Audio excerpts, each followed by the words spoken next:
బయటకు వస్తున్నటువంటి పరిస్థితి కనిపిస్తోంది. పూర్తిగా జనం సొమ్మును కూల్గా జగన్ అండ్ కో కొల్లగొట్టేసినటువంటి పరిస్థితి పూర్తిగా మద్యం స్కామ్లో కనిపిస్తూ ఉంది. ఇక మద్యం కుంభకోణంలో చేతులు మారినటువంటి 3,100 కోట్ల రూపాయలు ఇప్పటి వరకు ప్రాథమికంగా తెలుస్తూ ఉంది. కానీ అంతకు మించే ఉంటుంది అనే సమాచారం కూడా వస్తూ ఉంది. ప్రైవేటు మద్యం దుకాణాలతో కమిషన్లు రావని కూడా భావించి ప్రభుత్వమే మద్యం దుకాణాలను నడపాలని పూర్తిగా ప్లాన్ చేసింది. ఒక బ్లూ ప్రింట్ను కూడా రెడీ చేసుకుంది. 2019 చివరి నుంచే దీనికి సంబంధించి మద్యం కంపెనీలతో వైసీపీ పెద్దలు కూడా బేరసారాలు ఆడినటువంటి పరిస్థితి కనిపించింది. ఎందుకంటే చూసాం ఇదంతా కూడా ఒక స్టంట్ స్ట్రాటజీ. ఆ తర్వాత అర్థమైపోయింది అందరికీ, ప్రజలకు కావచ్చు లేదంటే ఎవరికైనా కానీ. ఏంటంటే ఈ మద్యపాన నిషేధం అంటే చాలామంది అనుకున్నారు, అబ్బా ఎంత పెద్ద స్టెప్ తీసుకుంటున్నారు జగన్మోహన్ రెడ్డి, నిజంగా ప్రజల గురించి ఆలోచన చేస్తున్నారేమో, లేదనంటే ఇటు పేదలు కావచ్చు, బడుగు బలహీన వర్గాలు కావచ్చు, ఎవరైనా కానీ, అంటే మద్యం అలవాటు ఉన్నటువంటి వ్యక్తులు ఎవరైనా కానీ వాళ్ళ ఆరోగ్యం గురించి,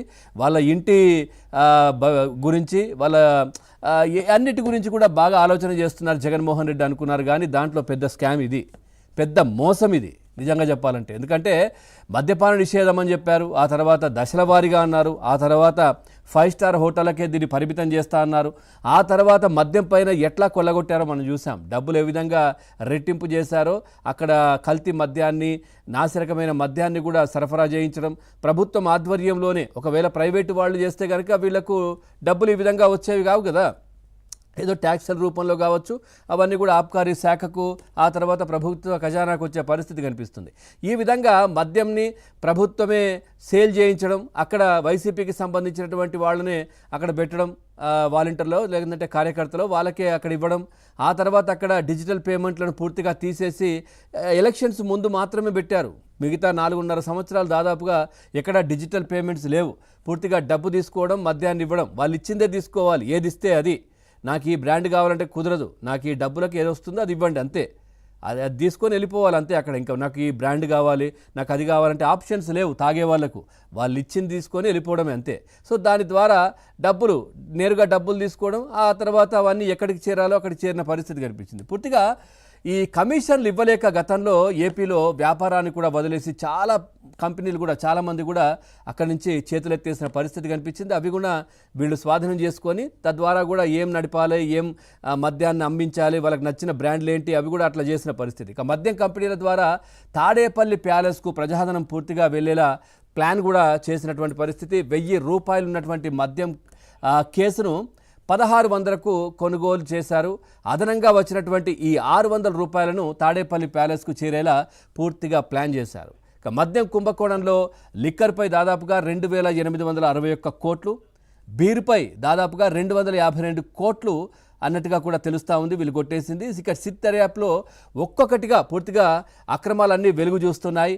ముడుపులు చివరికి ఎక్కడికి చేరాయి, ఎవరికి చేరాయి అనే దానికి సంబంధించి కూడా సిట్ దర్యాప్తు చేస్తూ ఉంది. కానీ ప్రజా తీర్పు, ప్రజలకు సంబంధించి కూడా పూర్తిగా దీనికి సంబంధించినటువంటి అంశం కూడా క్లారిటీ, ఎవరికి చేరింది, ఏం చేరింది అనేది పూర్తిగా వస్తూ ఉంది. ముడుపులే లక్ష్యంగా, ముడుపుల కోసం ముడుపుల చుట్టూ తిరిగేలా రూపొందుకున్నదే ఈ మద్యం పాలసీ అంటూ కూడా చాలామంది మాట్లాడుకుంటా ఉన్నారు.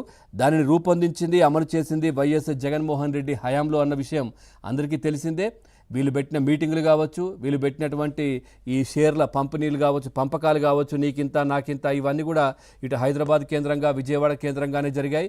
హైదరాబాద్లో విజయసాయిరెడ్డి నివాసంలో ఇవన్నీ కూడా బయటకు వస్తున్నటువంటి పరిస్థితి. ముఖ్యంగా మనం చూసాం, ఏదైతే దీనికి సంబంధించి కృష్ణమోహన్ రెడ్డి కావచ్చు, వాసుదేవరెడ్డి కావచ్చు, వీళ్ళందరూ కూడా ఒక్కొక్కరిగా దీనికి సంబంధించినటువంటి అంశాలు బయట పెడతా ఉన్నారు. ఏం జరిగింది ఏంటి అనేది. ముఖ్యంగా ధనుంజయ రెడ్డి ఏదైతే పూర్తిగా అన్ని తానై, నిజంగా చెప్పాలంటే ఇంటెలిజెన్స్ రిపోర్ట్లు కూడా ఫస్ట్ ఈయనకే చేరేవంట.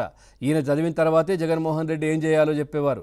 ఈ ఇద్దరు ఆ విధంగా చక్రం తిప్పారు, కృష్ణమోహన్ రెడ్డి కావచ్చు, ధనుంజయ రెడ్డి. మొన్న వాళ్ళని రిమాండ్లోకి తీసుకున్నప్పుడు పూర్తిగా వైసీపీకి సంబంధించిన పెద్ద పెద్ద లీడర్లందరూ కూడా ఒకరిద్దరు చెవిరెడ్డి లాంటి వాళ్ళు మాత్రం నల్ల కోట్లు వేసుకొని కోర్టు లోపలికి వెళ్ళిపోయారు. ఎందుకనంటే లోపల జరిగిన విషయాన్ని మరి ఎవరిని పడితే వాళ్ళని లోపలికి పంపించారు కదా, అక్కడ ఈ వాదోపవాదనలు జరిగిన విషయాన్ని మొత్తం మళ్ళీ ప్యాలెస్కు వివరించాలి కాబట్టి ఇద్దరు దాంట్లోకి నల్ల కోట్లు వేసుకొని వాళ్ళు లాయర్లుగా, అంటే పట్టా పొంది ఉన్నారు కాబట్టి ఆ విధంగా, అంటే దీన్ని ఈ విధంగా కూడా వాడుకుంటున్నటువంటి పరిస్థితులు కనిపిస్తూ ఉన్నాయి.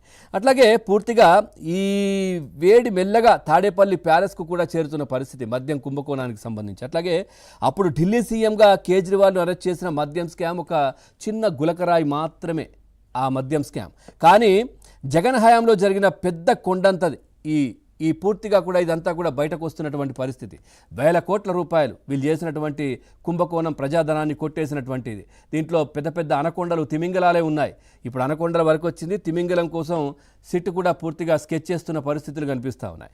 ఇక ప్రభుత్వమే మద్యం వ్యాపారం చేయాలన్నది ఇందులో కీలకం. దాని ద్వారా వేల కోట్లు మింగేశారు. మద్యం కంపెనీలకు తమకు వచ్చిన ఆదాయంలోంచి కట్టిన ముడుపులు మాత్రమే కాదు, అంతకు మించి చాలా ఉంది. ప్రజల సొమ్మును మద్యం కంపెనీలకు అదనంగా చెల్లించి అదే డబ్బును తిరిగి ప్యాలెస్కు పంపించే ప్రణాళికలు కూడా వీళ్ళంతా రచించారు. సో దీంట్లో ఒకవైపు ప్రజాధనాన్ని దుర్వినియోగం, ప్రజాధనాన్ని కొల్లగొట్టడమే కాదు, ప్రజల ప్రాణాలు, ప్రజల ఆరోగ్యంతో కూడా చెలగాటమాడారు. దీనికి ఖచ్చితంగా దేశంలో నిజంగా చెప్పాలంటే ఏ రాష్ట్రంలో కూడా జరగలేదు ఇట్లాంటి పరిస్థితి. కాబట్టి ఖచ్చితంగా పెద్ద ఎత్తున శిక్షలు ఉండాలి. ఇటు ఒక ప్రభుత్వ ఏదైతే ప్రజల ధనాన్నే కాదు, వాళ్ళ ఆరోగ్యాన్ని, వాళ్ళకి సంబంధించినటువంటి మరణాలు కూడా సంభవించాయి ఇవి దాగి. సో దీనికి సంబంధించి పెద్ద ఎత్తున కేసులు కూడా ఉండాలని చాలామంది చెప్తున్నటువంటి పరిస్థితులు కనిపిస్తాను. ఓవరాల్గా